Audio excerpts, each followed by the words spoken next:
Soy Edinson Daniel Solano Moreno para la materia de Fundamentos de Programación y ahora expondré los temas de arreglos bidimensionales y métodos. Así que pasaré al escritorio. Entonces, ¿qué es un arreglo? Bueno, los arreglos son un conjunto de variables del mismo tipo que siguen un orden de una dimensión o sin una línea recta que son identificados por un nombre en común. A diferencia de las variables convencionales que solo pueden almacenar un valor a la vez, los arreglos pueden almacenar varios. Como podemos ver en este ejemplo, la variable convencional x está definida como un int, mientras que el arreglo x está definido como un int, por lo tanto todos sus valores serán de ese mismo tipo, lo cual hace que las opciones a la hora de resolver problemas sea más dinámica. Ahora, los arreglos bidimensionales. Bueno, los arreglos por definición decimos que pueden tener varias dimensiones. Por lo tanto, significa que los arreglos bidimensionales, como su nombre lo indica, están compuestos de dos. Como podemos ver, estos arreglos tienen una gran similitud a listas o a vectores, los cuales son empleados en una gran cantidad de áreas. Por lo tanto, su complejidad nos ayudará para resolver problemas muy específicos. Ahora, la implementación de un arreglo. Bueno, al momento de necesitar un arreglo en nuestro código tendremos que declararlo de la siguiente forma. Primero escribiremos el tipo de variable que es nuestro arreglo. Después lo pondremos un par de corchetes que determinan las dimensiones que contendrá nuestro arreglo. Después lo nombraremos como querramos. Después pondremos un igual y escribiremos new, el cual es una palabra reservada que reservará espacio en la memoria para crear el arreglo. Después volvemos a repetir el tipo de la variable y después hacemos entre corchetes, escribimos el tamaño del arreglo, el cual recordando que empieza en 0 y termina en el número que le digamos. La creación de un arreglo. A ver, en esto voy a poner un ejemplo. Supongamos que necesitamos un software que virtualice una lista con el número de hermanos que tiene X cantidad de personas. Lo declararíamos de la siguiente forma: int corchetes, lo llamaremos datos en este caso, igual a new int de X con X cantidad de personas. Para la organización de datos, para empezar a reunir las cosas que los datos que están dentro de ese arreglo, a la hora de recolectar datos, este es muy dinámico, por lo cual estructuras o ciclos de repetición son herramientas muy útiles para ello. Por lo general, el ciclo for es la más ideal y sería implementada de la siguiente forma: escribiríamos for, de default nos aparece una variable i. Después diríamos que i sea menor, después el ciclo se tendrá cuando i sea menor a la cantidad de datos que haya en el arreglo. Después haremos que i aumente. Después diremos que datos en la posición i, que empieza en 0, será igual al número que ingresemos. Y así llenaremos el arreglo. Aunque otras estructuras como el do while también pueden ser implementadas, pero necesitan de ciertas condiciones para que el ciclo se rompa y no sea de forma infinita. Y la presentaremos de la siguiente forma más o menos. Empezaremos con do y datos en la posición j que habremos en la variable j que habremos declarado anteriormente, iniciando en 0, será igual a lo que ingresamos por el teclado. Al final, muy importante, es que pongamos que i y j aumenten, porque como pueden ver, el do while se va a romper hasta que la cantidad de datos sea menor que la posición de i. Y ahora, para la presentación de datos, de la misma manera que estos son recolectados, es bastante ideal ocupar una estructura de repetición para presentarlos, sino por ejemplo for. Aquí en el ejemplo que les puse, concatené todos los datos de salida porque es mucho más cómodo, porque si no lo hicieran, simplemente les saldría dato por dato en una pestaña de JOptionPane y ciertamente se termina siendo mucho menos práctico. Así que si lo concatenan a una variable de salida o un string de salida, quedaría mucho mejor. Ahora, Los métodos. Bueno, los métodos son subrutinas que manipulan datos definidos por la clase y en muchos casos brindan acceso a esos datos. En la mayoría de los casos, en otras partes de tu programa interactuarán con una clase a través de sus métodos. Un método contiene una o más declaraciones. Es un código de Java. En un código de Java bien escrito, estos métodos solo realizarán una tarea. Y aquí podemos ver un ejemplo, pero eso lo explicaré en la creación de un método. Digamos que esta es la estructura que debe llevar un método. Primero ponemos el tipo de retorno, después el nombre del método, después entre paréntesis meteremos los parámetros que este método va a ocupar para hacer las instrucciones que le digamos, y después hará todo el proceso que escribamos. Por ejemplo, el tipo de retorno puede ser int, toggle, boolean, etc. Después asignaremos el nombre que queramos, después la lista de datos que mandaríamos para que se utilice, y después son los procesos. Como por ejemplo, supongamos que necesitamos un programa que utilice un método para que determine el signo de números el signo de un número que se introduzca. Para eso haríamos un método como el siguiente: public, olvidé el static, string signo, después le pondremos el parámetro int número, después procederemos a nuestro proceso, ponemos if, y si número es mayor que 0, retornamos que el número es positivo. De otra forma, obviamente sabemos que es negativo, pero esto será mejor explicado en un IDE de programación. Por lo tanto, voy a pasar al otro programa para explicar mejor. Ahora bien, tenemos un problema que nos indica que requerimos una matriz de 4x4 elementos. Primero tendremos que sumar todos los elementos de la matriz. Después mostraremos en un vector aparte todos los números positivos, después también para otra los negativos, y también mostraremos la suma de todos los números afuera de la diagonal principal.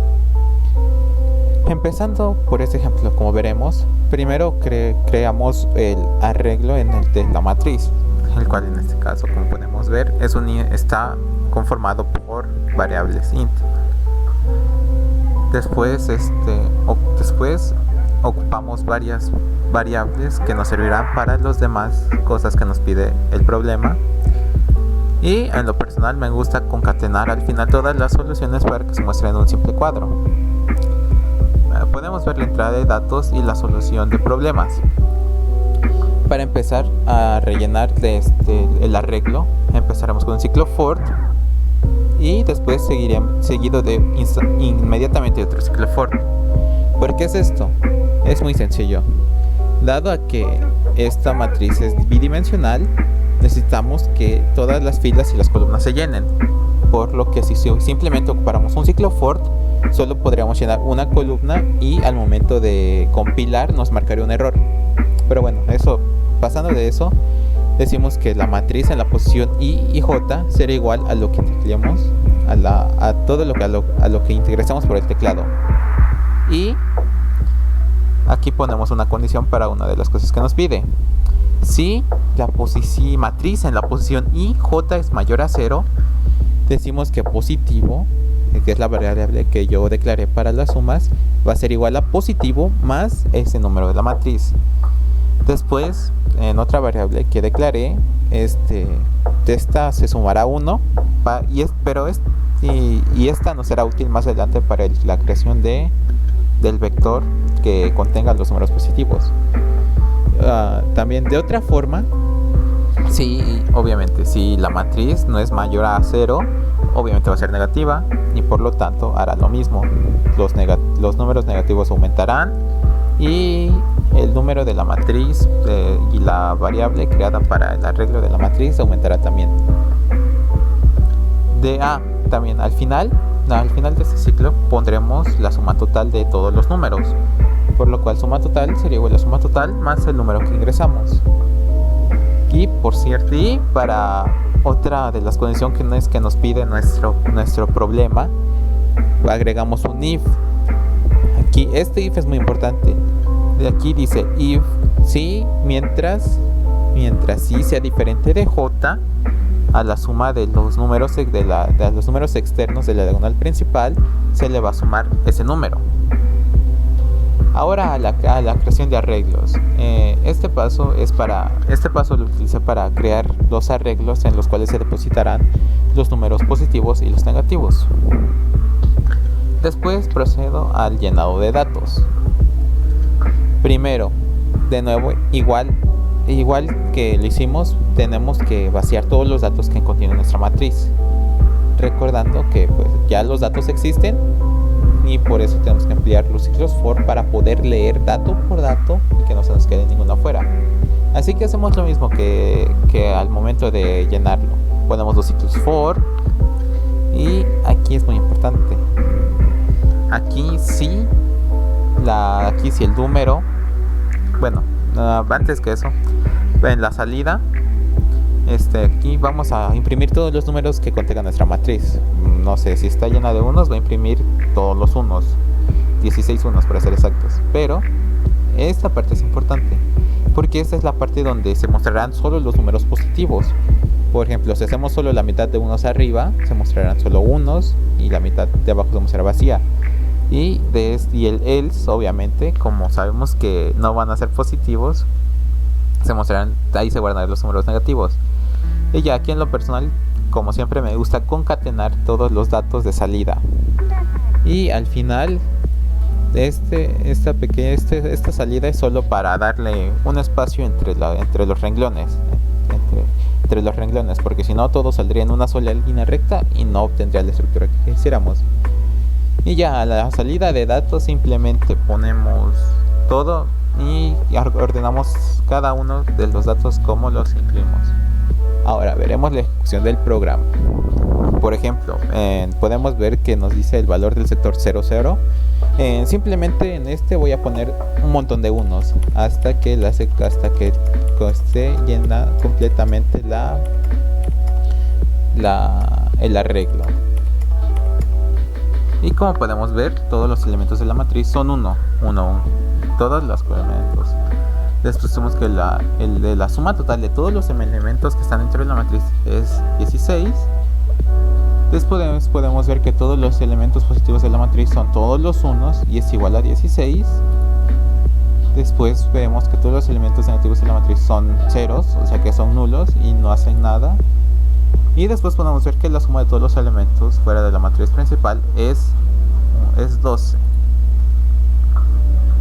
Por lo tanto, este funciona. Podríamos hacer otros casos, como por ejemplo llenar la mitad de unos y la mitad de menos unos. A ver.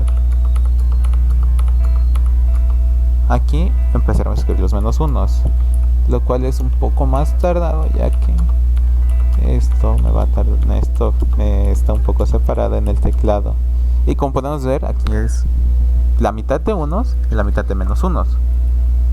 La suma de todos los elementos es 0, porque pues también es la mitad y todo se cancela. Como podemos ver, los elementos positivos de la matriz son la mitad de unos, que hacen 8, y la mitad son ceros. Después la segunda mitad dice que todos los elementos son ceros, y después que la mitad de los elementos son ceros y la mitad son menos 1, lo cual hace menos 8. Y podemos ver que la suma de todos los elementos fuera del terminal principal es 0. Esto sería todo por el tema de las matrices. Pero ahora pasaremos a un ejemplo con los métodos. Para empezar, aquí los métodos son muy útiles porque hacen algo, nos ahorran líneas de código, porque hacen una tarea en específico, el cual podríamos meter en nuestro programa y nos tomaría mucho tiempo. Por ejemplo, este es un ejemplo muy sencillo. Simplemente aquí pedimos un dato por teclado para hacer una conversión de metros a kilómetros. Aquí podemos pedir, aquí lo que hace es simplemente ponemos metros y nos lo va a convertir a kilómetros, pero estos kilómetros van a ser en float. Podemos ver que esto aquí ingresamos los datos, por ejemplo, ¿cuántos metros para transformar a kilómetros? Digamos que 1000. Y el resultado va a ser 1 kilómetro, obviamente. Pero esto no se entiende tanto y voy a explicarlo en otro problema, en otro problema que se llama detallado. Hay que llamarlo, no sé, método 02.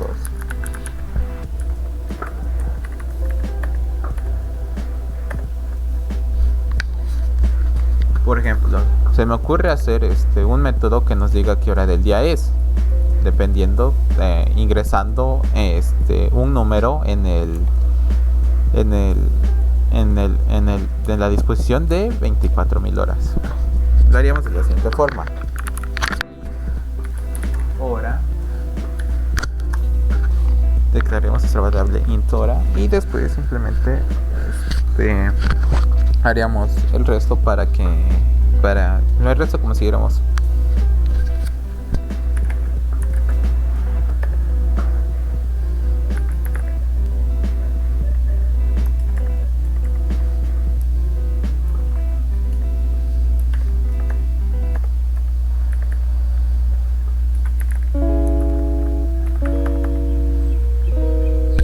Algo que es muy importante es recordar que como estos datos son numéricos, este ciclo sería infinito si le metemos un número entre pero si ponemos que el dato sea diferente a el ciclo se rompería. Y ahora procedemos con pidiendo la hora. Sería hora igual a integer parseInt hotOptionPaint.show dialog null para que le interese la hora de datos, el cual le pondrías en hotOptionPaint.semestre. Ya de esta hora terminamos esta primera parte, la cual ya nos dice la hora. Y ahora simplemente mostraríamos el resultado de esto. Show dialog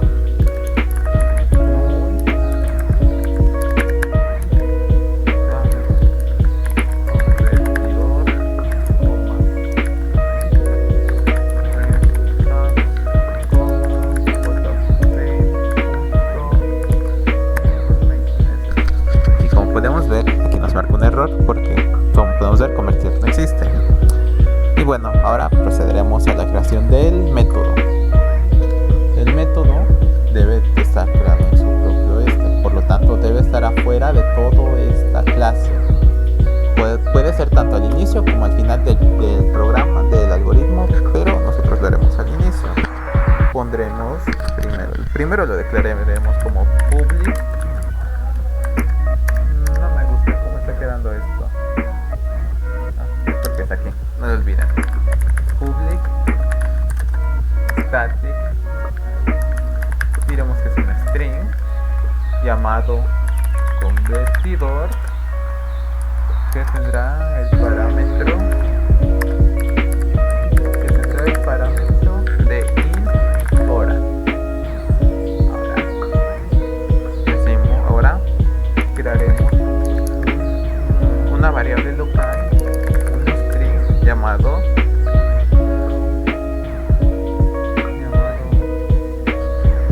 ¿cómo le llamaremos? Como conversión. Hay que llamarlo. Ahora, ahora pondremos esta estructura if else. Ahora digamos, si if hora es mayor que 12.000, que sería en el horario irregular, ya eso sería la tarde, pondremos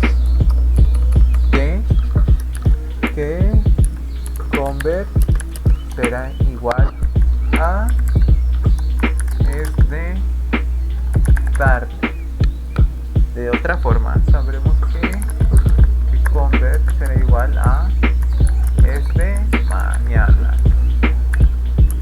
Ahora lo que tenemos que hacer es retornar nuestro resultado escribiendo return y nuestra variable convert.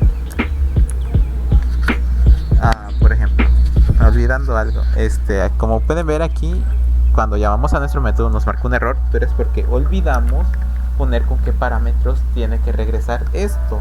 este método. En este caso es la hora. Con el parámetro hora. Puse horas. Hora. Y ahora, como podemos ver, al ejecutarlo, se me ocurre poner las 0800, que se deben ser las 8 de la mañana, y el resultado es de mañana. Ahora, si lo volvemos a ejecutar, se me ocurre poner que la hora son las 20.000, lo cual sería las 8 de la noche y sería de tarde.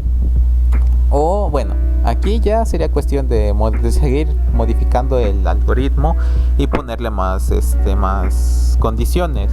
Por ejemplo, que de 0 hasta las 0600 sea de madrugada, de 0600 a las 1200 sea de mañana, de las 1200 a las 6 sea de tarde, y de las 6 a las 18.000 a las 24.000 sea de noche. Pero eso ya es cuestión de que personal de cada quien. Y bueno, hasta aquí estaría explicado todo esto. Espero que se haya entendido y muchas gracias por su atención.